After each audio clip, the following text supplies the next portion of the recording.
Hello everyone, दोस्तों आपका स्वागत है अपने YouTube channel KLB study math में। दोस्तों हम बात करने वाले हैं कुछ इम्पोर्टेंट क्वेश्चन के बारे में जो आपके वैज्ञानिक क्वेश्चन है गाइस, बहुत ही इम्पोर्टेंट है। तो इसमें गाइस मैं आपको बताऊंगा 15 ऐसे प्रश्न जो अक्सर अग्रीले में परीक्षा में पूछे जाते हैं। ठीक है, तो गाइस आपका जो GS का प्लेटफॉर्म है बहुत ही इंपॉर्टेंट है। इस वीडियो को लास्ट तक देखिएगा। और गाइस इस वीडियो को पहली बार देख रहे हैं तो गाइस हमारे यूट्यूब चैनल को जल्द से जल्द सब्सक्राइब कर लीजिएगा और बेल आइकन को जल्द से जल्द प्रेस कर लीजिएगा, जिससे गाइस हम जो भी वीडियो आए आपके पास जल्द से जल्द पहुँचे। और गाइस अपने दोस्तों को शेयर कीजिएगा। तो चलिए गाइस मैं ले चलता हूँ अपने GS पर। ठीक है, मैं प्लेटफॉर्म पर ले चलता हूँ। ठीक है, चलिए। Welcome back friends to the GS platform YouTube channel. दोस्तों आज हम लोग देख रहे हैं साइंस की 15 मोस्ट इम्पॉर्टेंट क्वेश्चन जो कि आगे आने वाली एग्जाम के लिए काफ़ी महत्वपूर्ण होंगे। तो अगर आप चैनल पर नए हैं तो चैनल को इस तरह से सब्सक्राइब कर लीजिए और पास वाले बेल आइकन को भी प्रेस कर दीजिए, जिससे आपको नई वीडियो का नोटिफिकेशन मिलता रहे। तो चलिए शुरू करती है। दोस्तों इसमें सभी प्रश्न जो भी 15 क्वेश्चन है पिछली एग्जाम में आए हुए हैं। तो चलिए शुरू करते हैं, वीडियो को आप लास्ट तक देखिए। तो पहला क्वेश्चन आपका है, रक्त दाब मापने का यंत्र निम्न में से कौन है? तो आपके सामने चार ऑप्शन है, हाइग्रोमीटर, स्फिग्नोमैनोमीटर, लैक्टोमीटर और लक्स मीटर। तो आपके सामने चार ऑप्शन में कौन सा आपका आंसर होगा? तो इसका आंसर आपका होगा स्फिग्नोमैनोमीटर। ठीक है, रक्तदाब मापने के लिए स्फिग्नोमैनोमीटर का प्रयोग किया जाता है। जबकि अगर हम बात करें ऑप्शन नंबर ए हाइग्रोमीटर की, तो इससे वायुमंडलीय आर्द्रता मापते हैं, और लैक्टोमीटर से आपका दूध की शुद्धता को मापते हैं, और लक्स मीटर से आपकी प्रकाश की तीव्रता को मापते हैं। तो यहाँ पर आपका जो ऑप्शन है ऑप्शन नंबर बी सही हो जाएगा, स्फिग्नोमैनोमीटर। इससे रक्त के दाब को मापा जाता है। तो उम्मीद करता हूँ कि आपको पहला क्वेश्चन समझ में आ गया होगा, और अंत में आप टोटल करके जरूर बताइएगा कि आपके कितने इसमें क्वेश्चन सही हुए, अगर आप जो है अपने अनुसार करते तो चलिए दूसरा देखते हैं। WLL का पूरा नाम क्या है? तो आपके सामने चार ऑप्शन है। WLL के जो पूरे नाम है वो है विदाउट लीवर लाइन, या विद इन लोकल लाइन, या वायरलेस इन लोकल लूप, या वायरलेस इन लॉन्ग लाइन। तो इन चार ऑप्शनों में आपका कौन सा सही होगा? तो दोस्तों इसका जो आंसर है सी है, वायरलेस इन लोकल लूप। ठीक है, तो WLL क्या है? एक संचार प्रणाली है। इसकी सहायता से BSNL कंपनी जो है गांव में बेतार या फ़ोन की सुविधा उपलब्ध करा रही है। ठीक है, तो WLL का पूरा नाम wireless in local loop. Important question है फिजिक्स का। आगे देखते हैं, नेक्स्ट क्वेश्चन आपका है तीसरा, राष्ट्रीय भौतिकी प्रयोगशाला कहाँ स्थित है? तो चार ऑप्शन आपके सामने है, नई दिल्ली, चेन्नई, बेंगलुरु और कोलकाता। तो जी हाँ, इसका आपका आंसर है राष्ट्रीय भौतिकी प्रयोगशाला आपकी नई दिल्ली में। ऑप्शन नंबर आपका ए सही हो जाएगा। नई दिल्ली में SI पद्धति को संरक्षण करने के लिए भारत में नई दिल्ली में राष्ट्रीय भौतिकी प्रयोगशाला का जो है शुभारंभ 4 जनवरी सन 1947 को प्रधानमंत्री उस समय को जो थे जवाहरलाल नेहरू ने इसकी शुरुआत की थी, राष्ट्रीय भौतिकी प्रयोगशाला की। तो कह सकते हैं कि ये जो प्रयोगशाला है भारत की बहुत ही पुरानी प्रयोगशाला है। ठीक है, नेक्स्ट क्वेश्चन आपका इस वीडियो का आपका है कि एक टीवी सेट को चलाने के लिए निम्न में से किसका टीवी रिमोट नियंत्रण इकाई का प्रयोग करता है? तो जो टीवी रिमोट है वो इनमें से कौन सी तरंगों का प्रयोग नियंत्रण इकाई के रूप में करता है? तो ऑप्शन आपके सामने है, प्रकाश तरंगे, ध्वनि तरंगे, सूक्ष्म तरंगे और रेडियो तरंगे। तो क्या इसका आंसर होगा? इसका देखिए आंसर होगा आपका रेडियो तरंगे। रेडियो तरंगों का प्रयोग करता है। जनरली अधिकांश रिमोट में अवरक्त तरंगों का प्रयोग किया जाता है, लेकिन इन ऑप्शन में अवरक्त तरंगों का ऑप्शन ही नहीं है। तो अवरक्त के बाद अगर किसी का नंबर आता है तो रेडियो तरंग होती है। ठीक है, रेडियो तरंगों का प्रयोग करता है रिमोट। ठीक है, आगे देखते हैं, आपका पांचवा क्वेश्चन है, हवाई जहाज की यात्रा करते समय पेन से स्याही क्यों निकलने लगती है? आपके चार ऑप्शन है, अत्यधिक भार के कारण, यहाँ पे भार लिखा हुआ है, स्याही के आयतन में वृद्धि के कारण, या फिर वायुदाब में वृद्धि के कारण, या फिर वायुदाब में कमी के कारण। तो इसका जो राइट आंसर है आप जानते ही होंगे, काफ़ी अच्छा प्रश्न है कि वायुदाब में कमी के कारण हवाई जहाज में यात्रा करते समय उसकी जो स्याही है वो बाहर निकलने लगती है। ठीक है, तो अधिक ऊंचाई पर जब जहाज जाता है तो दाब में कमी आ जाती है। तो वायुदाब में कमी से पेन से स्याही निकलने लगती है। नेक्स्ट क्वेश्चन है आपका, निम्न में से कौन सा विस्फोटक नहीं है? चार ऑप्शन आपके सामने है, TNT, TNG और RDX और नाइट्रोक्लोरोफॉर्म। तो उम्मीद करता हूं कि ये प्रश्न तो आपको आ ही जाएगा।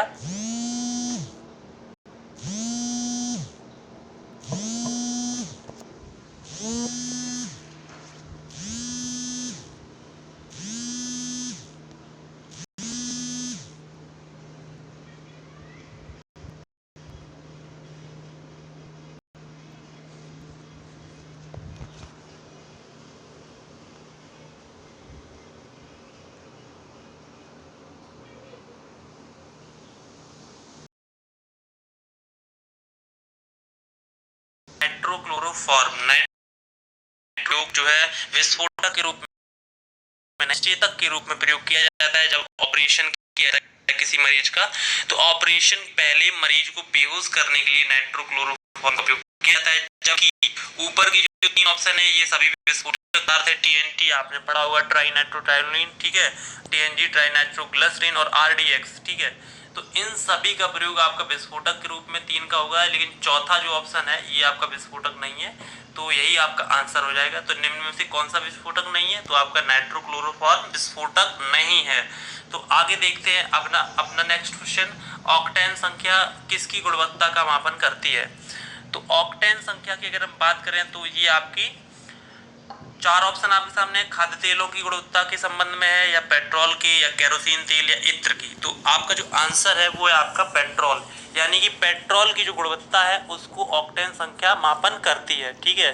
अगर पेट्रोल में बेंजीन जैसी चीजें मिला दी जाए तो उसकी ऑक्टेन संख्या का मान बढ़ जाता है, सही हो जाता है। ये सब चीजें हैं। आगे देखते हैं आपका 8वां प्रश्न है, फोटोग्राफी में कौन सा अम्ल प्रयोग किया जाता है? तो 8वें क्वेश्चन में आपके 4 विकल्प हैं, फार्मिक अम्ल, ऑक्जेलिक अम्ल, साइट्रिक अम्ल और एसिटिक अम्ल। तो फोटोग्राफी में जो भी यूज किया जाता है उसका जो राइट आंसर है आपका ऑक्जेलिक अम्ल। ऑक्जेलिक अम्ल की सहायता से फोटोग्राफी को इम्प्रूव करते हैं, ठीक है। तो आपका 8वें का आंसर हो गया बी। अगला क्वेश्चन आपका है इस वीडियो का, कीट भक्षी पौधे जिस मृदा में उगते हैं उसमें कमी रहती है। तो 4 ऑप्शन है, मैग्नीशियम, कैल्शियम, नाइट्रोजन, जल। तो कीट भक्षी पौधे जो भी होती हैं वो ऐसी जगहों पर उगते हैं जहां पर नाइट्रोजन की कमी होती है। तो आपका ऑप्शन हो जाएगा सी, ठीक है। नाइट्रोजन की कमी की पूर्ति को करने के लिए ये ऐसे जो पौधे होते हैं वो ऐसे कीड़ों को, कीट पतंगों को पकड़कर खा जाते हैं। कीट भक्षी पौधे भी उन्हें कहते हैं, जैसे नेफेंथीज, यूट्रिकुलेरिया और ड्रोसेरा, ठीक है। तो इन तरह के जो पेड़ होते हैं वो नाइट्रोजन की कमी वाली जगह पे उगते हैं और कीटों को खाकर इसकी पूर्ति करती है। तो आपका सी आंसर सही हो जाएगा। अगला क्वेश्चन आपका है, शुष्क धुलाई यानी कि ड्राई क्लीनिंग में किसका प्रयोग किया जाता है? 4 ऑप्शन आपके सामने है, पेट्रोल, बेंजीन, एल्कोहल, इन सभी का, ठीक है। तो आपके सामने जो आंसर है वो आपका डी हो जाएगा, सभी का, यानी कि ड्राई क्लीनिंग, शुष्क धुलाई में पेट्रोल का भी प्रयोग होता है, बेंजीन का प्रयोग होता है, एल्कोहल का प्रयोग होता है। तो ध्यान रखेंगे आपका डी आपका आंसर हो जाएगा। अब आप बढ़ते हैं नेक्स्ट क्वेश्चन की ओर। 11वां प्रश्न आपका है, अब बायो से संबंधित कुल कुछ प्रश्न है। देखिए मैंने इस वीडियो में 5 फिजिक्स के क्वेश्चन शामिल किए थे, 5 केमिस्ट्री के क्वेश्चन शामिल किए, और अब आगे जो 5 क्वेश्चन है वो बायोलॉजी से संबंधित है, जिससे कि कॉम्बिनेशन बना रहे जनरल साइंस में। तो देखते हैं किस शारीरिक प्रक्रम से थ्रोम्बिन का संबंध है। जो थ्रोम्बिन होता है उसका किससे संबंध है? उत्सर्जन से है, या रक्त जमाव से है, या प्रजनन से है, या वृद्धि से है? तो दोस्तों इसका जो आंसर, राइट आंसर है वो रक्त जमाव से संबंधित है, ठीक है। तो थ्रोम्बिन का संबंध रक्त जमाव से है। तो रुधिर स्कंदन की जो प्रक्रिया है उसका जो सबसे पहले स्पष्ट विश्लेषण दिया था हावेल नामक वैज्ञानिक ने दिया था, ठीक है। तो ध्यान रखेंगे। आगे देखते हैं हम लोग नेक्स्ट क्वेश्चन आपका 12वां, फंक नाम है आपका। फंक ने निम्नलिखित में से किसका आविष्कार किया था, या फंक ने निम्नलिखित में से कौन सा एक नाम दिया था? तो आपके सामने 4 ऑप्शन है, विटामिन, हार्मोन, प्रोटीन और एंजाइम।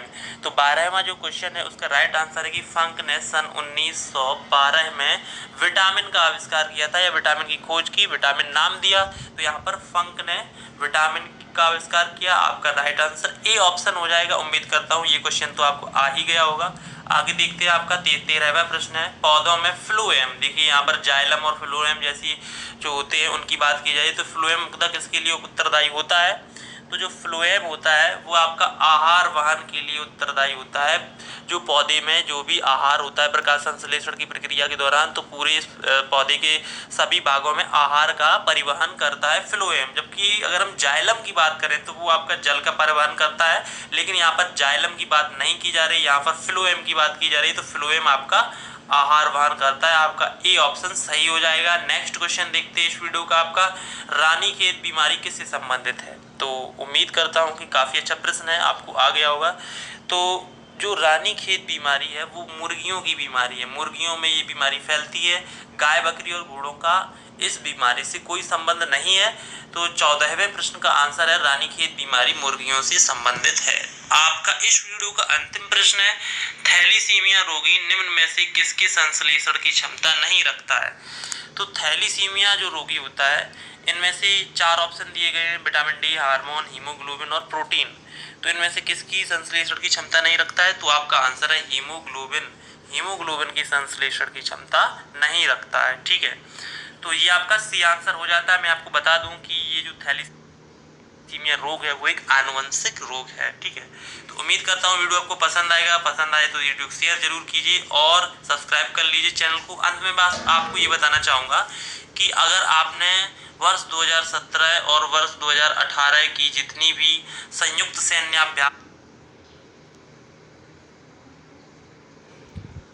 और दोस्तों आपको वीडियो अच्छा लगा हो तो लाइक कर दीजिएगा, कमेंट कर दीजिएगा, अपने दोस्तों को शेयर कर दीजिएगा। और गाइस हम मिलते हैं नेक्स्ट पार्ट में। गाइस आपको वीडियो अच्छा लगा हो तो लाइक कर दीजिएगा, कमेंट कर दीजिएगा। ठीक है दोस्तों, तो आज इस वीडियो को यहीं पर विराम करते हैं। तो थैंक यू, जय हिंद, जय भारत।